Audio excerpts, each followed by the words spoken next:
welcome back to another episode of Tattoo Pro Tips. In this episode, I'm going to take you on a journey into the 4 Japanese elements.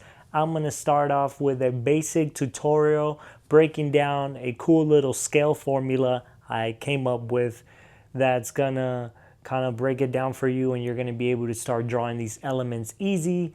We're going to start off by doing wind, earth, fire, water. These elements have a lot of influence when it comes to designing Japanese tattoo designs.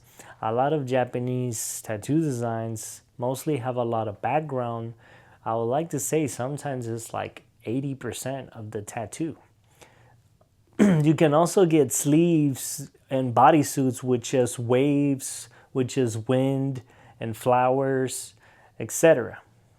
I'll first like to start off with wind because it represents freedom, movement, and in order to have flow, you have to have movement. So let's start with wind. Let's go. Wind often represents freedom, change, and the intangible. All in different squares. So we're going to start right here with wind. I'm going to draw the wind inside of the square. Before we start off, I'll first like to break something down. You're always going to use the C shape. And the C shape, if you go the other way, turns into a circle. So 2 C's make a circle. And if we do a C right here, we will make a scale, right? So let's just fill up this whole square with scales. Trying to keep them fairly all the same size. Like that.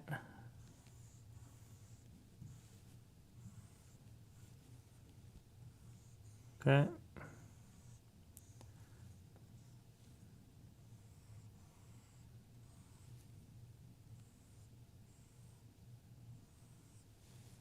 Scales. Why are we doing scales? Well, like I mentioned earlier, I created this little grid to kind of create movement, create flow. Have something for you to start off with. You can play around when you're feeling stuck. And also to create movement, right? So this is what you want to create on this piece of paper that we're going to be drawing on. Obviously this is a board, but you can do it on a piece of paper. And later on I'm going to actually do this on the iPad and paint it for you guys so you can see more in detail how I do it. But in this video I'm just trying to demonstrate how I break it down and how you can create this little grid to figure it out. Alright, so now that we got the scale in there, we're going to think about the C shape and creating clouds. So because the clouds are coming from the top down, we want to make sure that the cloud is kind of coming from, you're making that stroke from the top down. At least that's how I like to do it. So for example, you just got to follow the C shapes, right? You got a C shape right there. You get a C shape right there.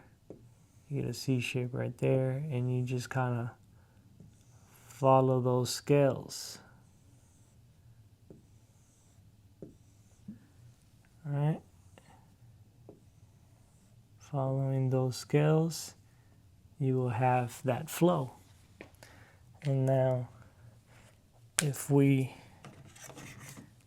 obviously erase the scales or turn down the opacity on a digital layer or using another marker or using a pencil and then a marker, You get the idea. Just like that, we created some clouds that have the same flow. Now with wind, we have clouds, swirls, and wind bars. So these are the clouds. Then you have the swirl, which starts like this with the C, and then you just continue doing C's as you come out of that swirl, and you would shade it inside like that, leaving a little negative gap around the outside of the cloud and shading off of that in this direction like this.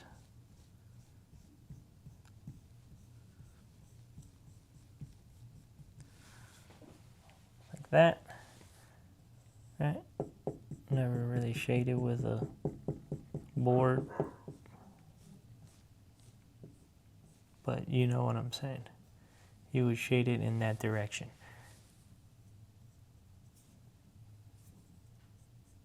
The wind bars, which those you want to do long C's, and you want to just keep the same distance between the wind bars. So you want to do that.